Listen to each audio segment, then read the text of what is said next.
Hi guys, welcome to AGS study YouTube channel. I am Sachin. Basically आज की इस video में हम फ्यूचर कंटिन्यूअस टेंस के बारे में डिस्कस करने जा रहे हैं। क्या होता है, जब हम फ्यूचर कंटिन्यूअस का कोई सेंटेंस देखते हैं तो जनरली हम पहचान नहीं कर पाते हैं। सेंटेंस को देखने मात्र से हमें नहीं पता चलता है कि यह किस टेंस का वाक्य है और हमें दिक्कतें आती हैं। हम समझ नहीं पाते हैं कि ये किस टेंस का वाक्य है और इन्हीं दिक्कतों को दूर करने के लिए बेसिकली आज की यह वीडियो रिलेटेड है फ्यूचर कंटिन्यूअस टेंस से। तो बेसिकली आज हम सीखेंगे कि फ्यूचर कंटिन्यूअस टेंस क्या होता है तथा फ्यूचर कंटिन्यूअस टेंस की पहचान क्या होती है। पहले हम हिंदी में समझने का प्रयास करेंगे, उसके बाद हम अंग्रेजी में भी इसकी पहचान समझने का प्रयास करेंगे कि किस प्रकार से फ्यूचर कंटिन्यूअस टेंस की पहचान की जा सकती है, वह भी बहुत ही आसानी से। तो चलिए बिना किसी देरी के वीडियो की शुरुआत करते हैं और देखते हैं कि फ्यूचर कंटिन्यूअस टेंस की पहचान क्या होती है। आइए सबसे पहले हम देखते हैं कि हिंदी में इसकी पहचान क्या होती है। तो बात करें हिंदी में पहचान की, तो जिस वाक्य के अंत में रहा होगा, रही होगी, रहे होंगे ये शब्द आते हैं तथा कार्य के भविष्य में चालू रहने का बोध हो, वहां हमें फ्यूचर कंटिन्यूअस टेंस समझना चाहिए। इस प्रकार से कहने का मतलब यह है कि अगर कोई वर्क और एक्शन जो कि अभी स्टार्ट हुआ है और आगे आने वाले समय पर भी जारी रहे, वहां ही हमें फ्यूचर कंटिन्यूअस टेंस समझना चाहिए। कंटिन्यूअस का मतलब ही होता है आगे जारी रहना या आगे चालू रहना, यानी कोई भी कार्य जो कि शुरू हुआ और उसके बाद आगे भविष्य में तक चालू रहे, आने वाले समय तक चालू रहे, जो भी आगे आने वाला हमारा समय है वहां तक जारी रहे, तो ऐसे टेंस को हम कहते हैं फ्यूचर कंटिन्यूअस टेंस। तो चलिए इसकी पहचान अब हम देखते हैं कि इंग्लिश के वर्ड में इसकी पहचान क्या होगी, हम इसे क्या कहेंगे इंग्लिश में। ठीक है, तो चलिए देखते हैं कि इंग्लिश में इसकी पहचान क्या होती है। तो इंग्लिश के शब्दों में हम कहेंगे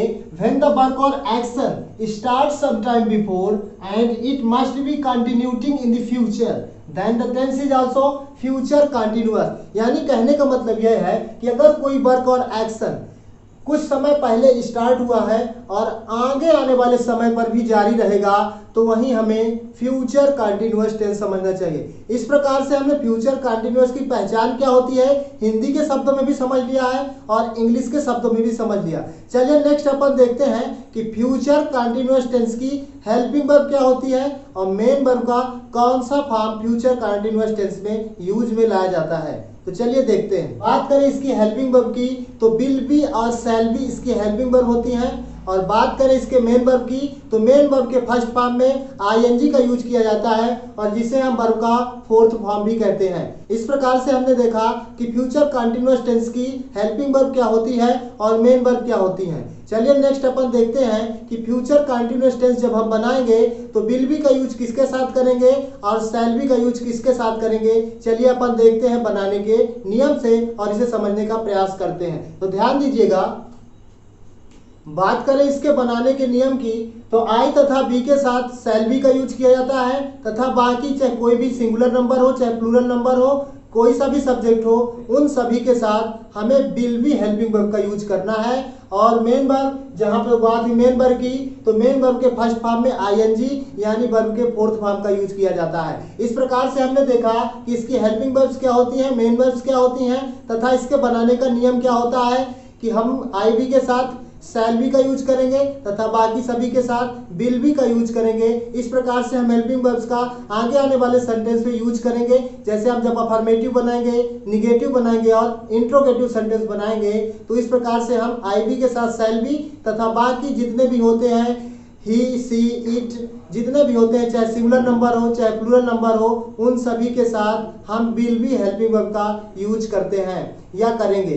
ठीक है, चलिए नेक्स्ट अपन देखते हैं अफर्मेटिव सेंटेंस और उसके बनाने का स्ट्रक्चर क्या होता है तथा उससे रिलेटेड हम कुछ एग्जांपल करते हैं और देखते हैं अफर्मेटिव सेंटेंस को। ध्यान दीजिएगा, जब हम फ्यूचर कंटिन्यूअस टेंस का अफर्मेटिव सेंटेंस बनाएंगे तो सबसे पहले सब्जेक्ट, उसके बाद विल बी और शैल बी हेल्पिंग वर्ब के रूप में यूज करेंगे, उसके बाद मेन वर्ब का फर्स्ट फॉर्म और उसमें आईएनजी जिसे ही हम वर्ब का फोर्थ फॉर्म यानी V4 भी कहते हैं, और लास्ट में ऑब्जेक्ट का हम ट्रांसलेशन बनाएंगे। तो इस प्रकार से हम फ्यूचर कंटिन्यूअस टेंस का अफर्मेटिव सेंटेंस बनाएंगे। चलिए कुछ एग्जांपल से करने का प्रयास करते हैं और समझते हैं कि किस प्रकार से हम फ्यूचर कंटिन्यूअस टेंस का अफर्मेटिव सेंटेंस का ट्रांसलेशन करेंगे। तो चलिए देखते हैं। पहला सेंटेंस है यहाँ पे, सीमा स्कूल जा रही होगी। तो सबसे पहले हम बनाएंगे सीमा का। अब हमने कहा था आई बी को छोड़ के बाकी सभी के साथ विल बी हेल्पिंग वर्ब का यूज किया जाता है, तो सीमा के साथ हम यूज करेंगे विल बी हेल्पिंग वर्ब का, तो हो जाएगा सीमा विल बी। अब जाना, जाना होता है गो, और गो के साथ हम आईएनजी लगाएंगे तो बन जाएगा गोइंग टू स्कूल। तो इस प्रकार से सीमा स्कूल जा रही होगी का बनेगा Seema will be going to school. Next example है वह आम खा रहा होगा, तो चलिए इसका बना के देखते हैं। तो ही, और ही के साथ लगेगा विल बी, ईट मीन्स खाना होता है, और ईट के साथ हम लगाएंगे आईएनजी तो बन जाएगा ईटिंग। अब क्या खा रहा है, मैंगो, तो हो जाएगा आ मैंगो। तो इस प्रकार से इसका बनेगा he will be eating a mango। चलिए नेक्स्ट एग्जांपल देखते हैं। नेक्स्ट एग्जांपल है राधा चाय बना रही होगी, तो जब हम इसका बनाएंगे तो इसका बनेगा राधा will be, इसके साथ भी will be का यूज होगा, will be मेकिंग, मेक होता है और मेक के साथ हम आईएनजी लगाएंगे तो बनेगा मेकिंग द टी। तो इस प्रकार से इसका बनेगा Radha will be making the T.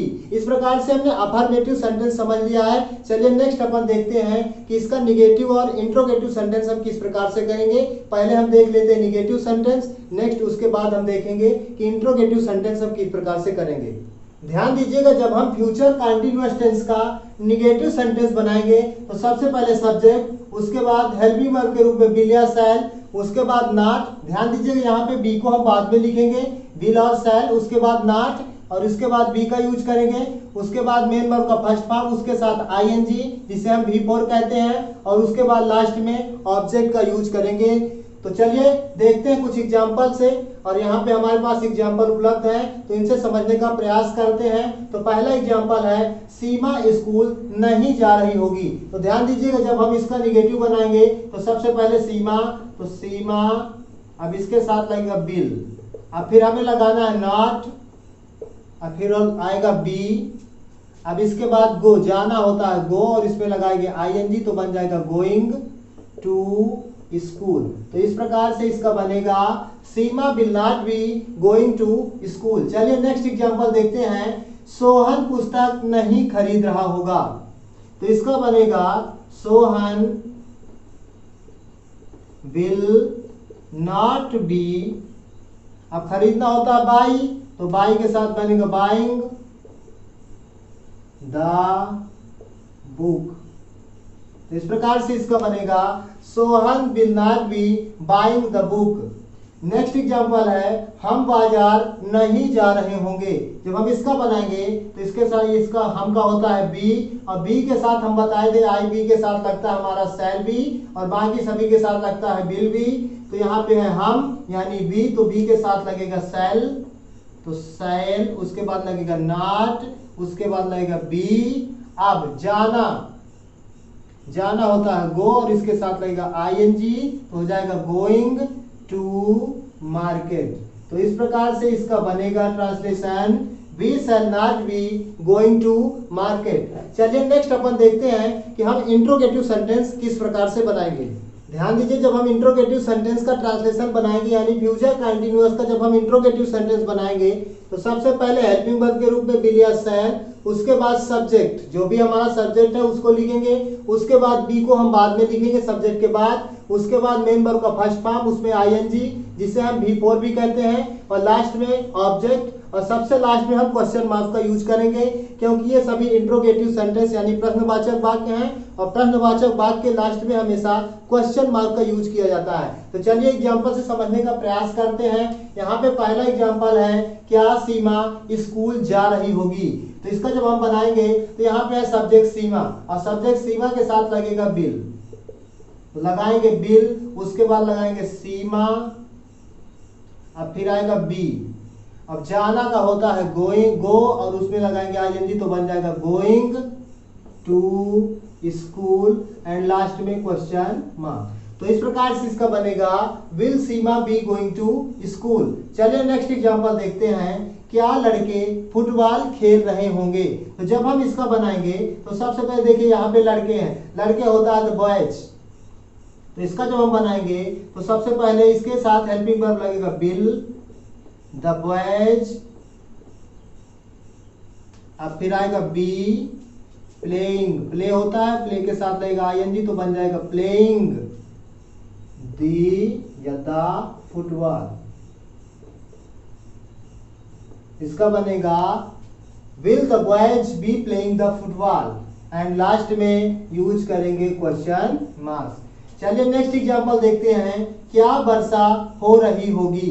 तो जब हम इसका बनाएंगे तो इसका बनेगा, देखिए इसके साथ सब्जेक्ट के रूप में यूज होगा यहाँ पे इट, और इट के साथ यूज होगा will helping verb, will it be raining, RAINING, will it be raining. तो इस प्रकार से इसका बनेगा will it be raining, and last में क्वेश्चन मार्क का यूज किया जाएगा। तो इस प्रकार से आज की इस वीडियो में हमने फ्यूचर कंटिन्यूअस से रिलेटेड अपने सारे कॉन्सेप्ट को क्लियर किया है, जैसे कि इसकी पहचान क्या होती है, इसके बनाने का नियम क्या होते हैं, और इसके साथ हेल्पिंग वर्ब क्या यूज की जाती है, और मेन वर्ब का कौन सा फॉर्म यूज किया जाता है, तथा अफर्मेटिव सेंटेंस कैसे बनाना है उसका स्ट्रक्चर क्या होता है, निगेटिव सेंटेंस कैसे बनाना है उसका स्ट्रक्चर क्या होता है, इसी प्रकार इंट्रोगेटिव सेंटेंस क्या होता है उसका बनाने का तरीका क्या होता है, हम कैसे बनाएंगे और कैसे सेंटेंस करेंगे, उसका ट्रांसलेशन कैसे बनाएंगे। आई होप आपको इस वीडियो में समझ में आया होगा। अगर आपको यह वीडियो पसंद आई है तो कृपया वीडियो को लाइक करें तथा अपने दोस्तों के साथ शेयर करें, ताकि वे सभी फ्यूचर कंटिन्यूअस से रिलेटेड अपने सारे कॉन्सेप्ट को क्लियर कर सकें, तथा हमारे यूट्यूब चैनल एजीएस स्टडी को सब्सक्राइब करें।